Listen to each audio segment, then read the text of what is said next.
Terminator was an idea that I had when I was in Rome. I was just sitting around basically in my hotel room. I was in fact sick at the time. I had real high fever, and I just laying on the bed thinking, and came up with all this bizarre imagery. And I think also the idea that, you know, because I was in a foreign city by myself and I felt very sort of dissociated from humanity in general, it was very easy to project myself into these two characters from the future who were out of sync, out of time, out of place, you know, that sort of thing. I'd always wanted to do some sort of really definitive robot story, because it really, you know, had really never been done. What did you think when you first got the script for T1? I mean, because they wanted you to read for the other guy, right? So you read it thinking about the other guy, or, you know, about Reese. Do you remember what you were thinking when you read it? The more I read the script, the more I remember I got fascinated by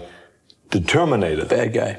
The bad guy, right, which I thought was the real cool guy. What he loved was the story, and what he especially loved was everything that Terminator did. We were talking about along the lines of me playing the heroic character. Right, because that's what I thought you were coming in for. And the funny thing was, when I went to that lunch, I didn't see that as you know, in the back of my mind, I was thinking the Terminator, you were thinking the Terminator, but we sit and we have this polite lunch because we've never met each other, and neither one of us mentions it, right? And then we both go back to our guys and say, Terminator, you know.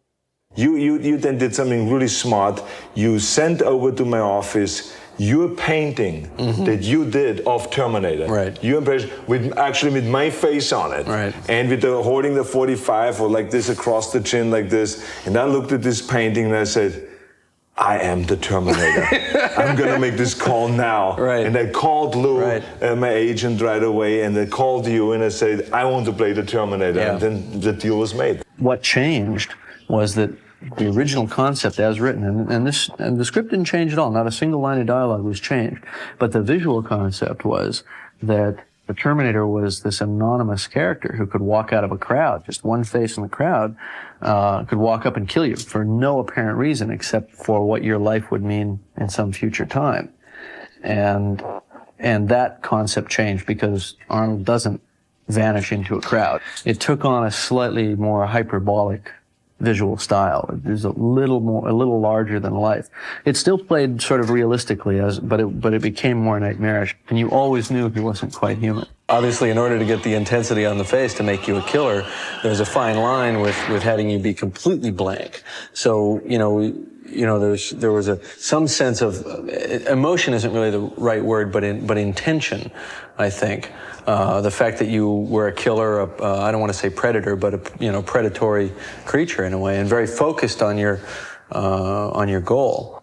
We really narrowed it down to just if this would be a robot, right, what movement would there be going on? And it would literally only be the arm coming across, pulling out, cocking, shooting. No shoulder movement, no head movement. Goes back, and then the whole body would turn and would walk away. But with a smoothness too. Oh yeah, it was like very positive and very smooth. Right. Not jerky either, because jerkiness wastes energy. Right. It was absolutely. like the ultimate efficiency, you know, to get, you know, the shortest path between 2 points.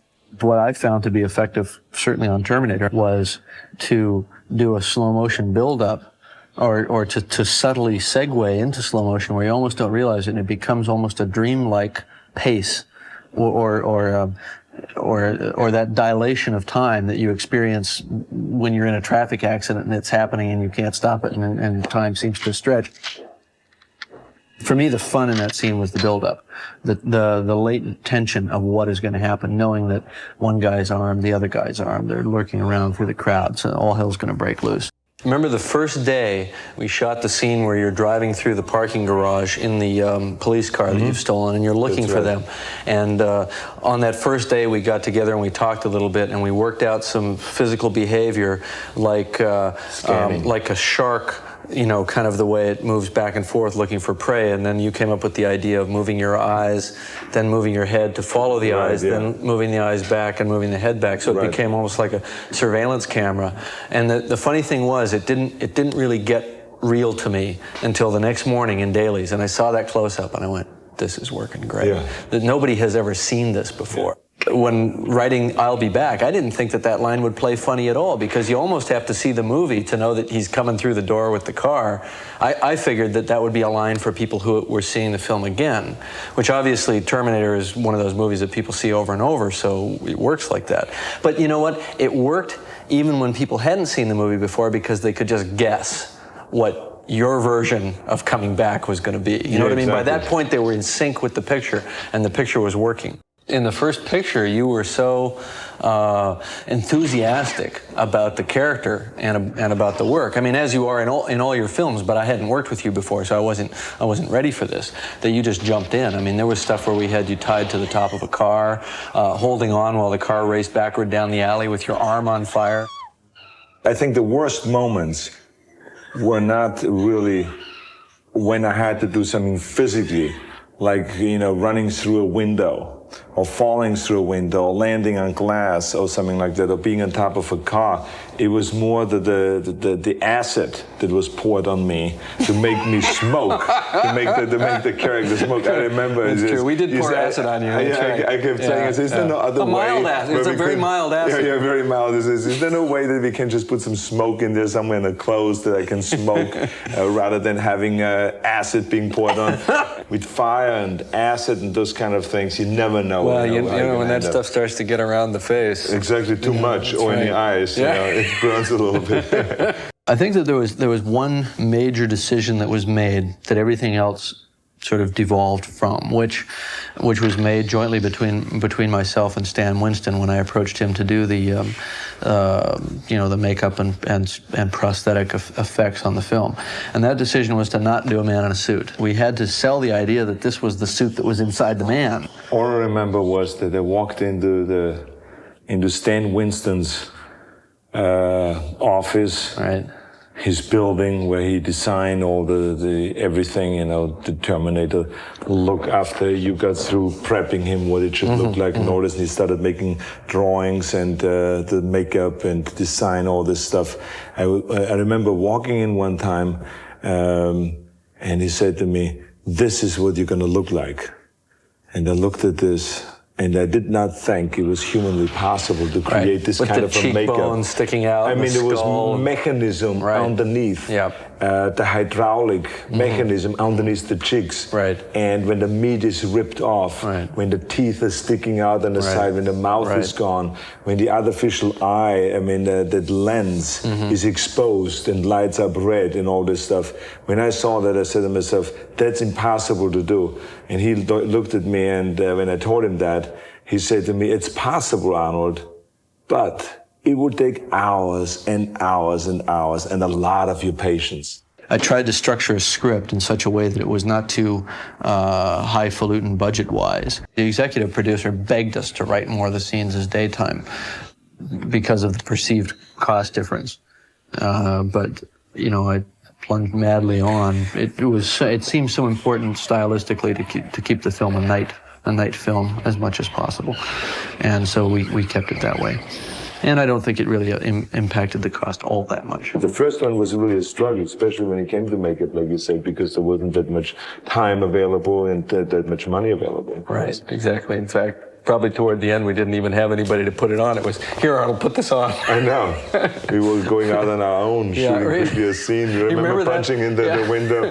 We went out and stole shots. At the end, remember, we got a crew of like 3 people together and went out and did some close-ups of you. You held the camera. Yeah. I had to put the special thing on it and take on my gloves, put my clothes on. There was no one from wardrobe there. Right. I had my clothes in the back in the trunk of the car, pulled it out, I put on the jacket of Terminator, and you said, quickly, before the police comes, walk across the street and just punch in the window. And then I say, okay, we're looking left and right. I put on the glove quickly, you know, and I put the gray jacket on and all this stuff. Yeah, right. And then you said you went like this, and it was standing there with the camera behind the car. Right. I went there with the boom. Yeah. You know, says, okay, let's move on to the next location. This worked. What was funny is that all of that, you know, kind of scrambling around to do that, it didn't occur to you to ask me, what do you mean punch in the window? I know. What do you mean punch in a glass window? Exactly. It's just like, do it, you know. And the other thing that's real important to me in a film is subjectivity, getting the audience to see what's happening the way the character sees it, as opposed to the voice sort of sitting outside.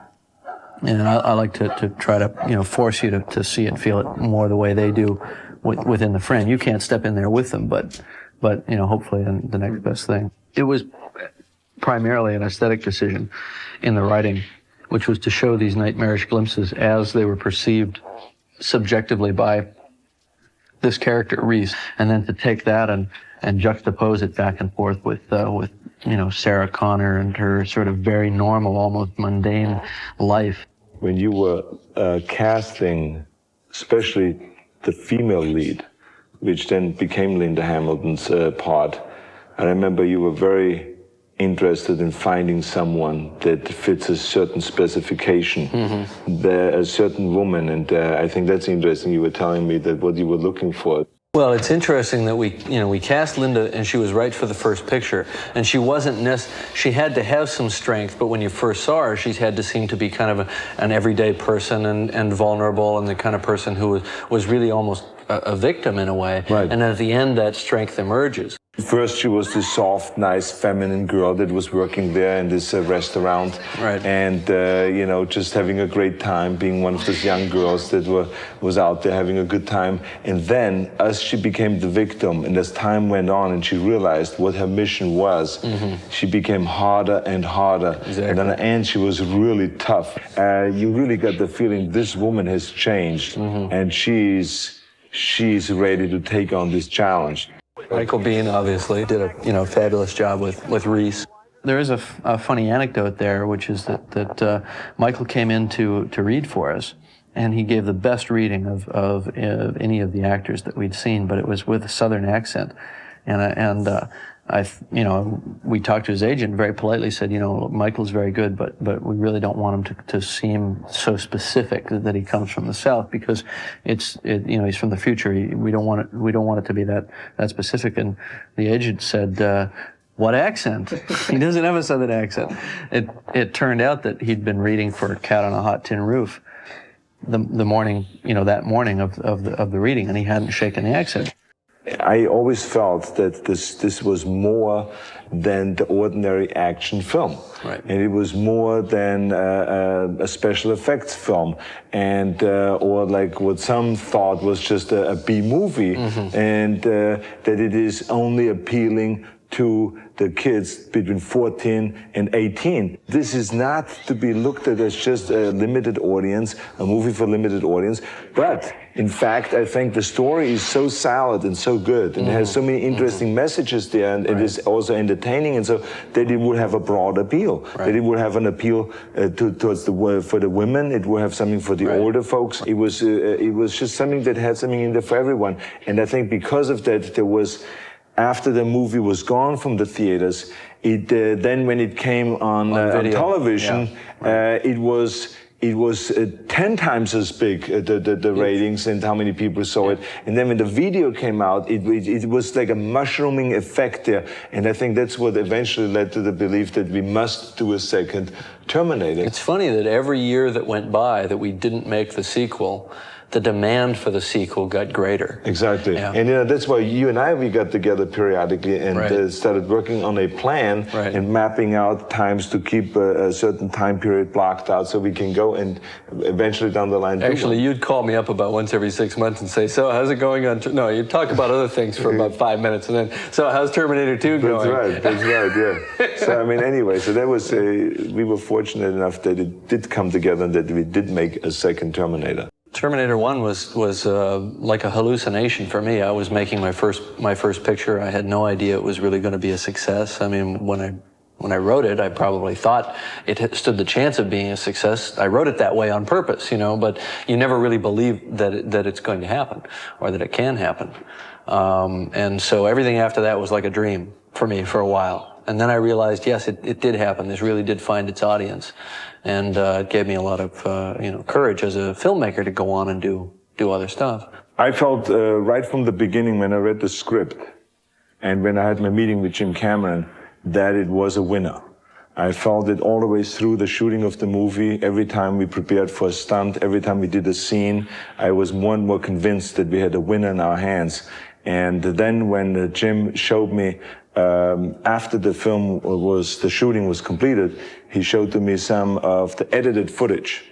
And when I saw that, it was so intense and it was so well done that I just couldn't get enough of it. And it was really one of the first times that I could see rough cuts of a film and wanted to see more and more of it. So I believed all along that it's going to go through the roof. I was hoping and praying that the studio would believe the same thing and would support it 100%. And so I knew I was sitting on a gold mine.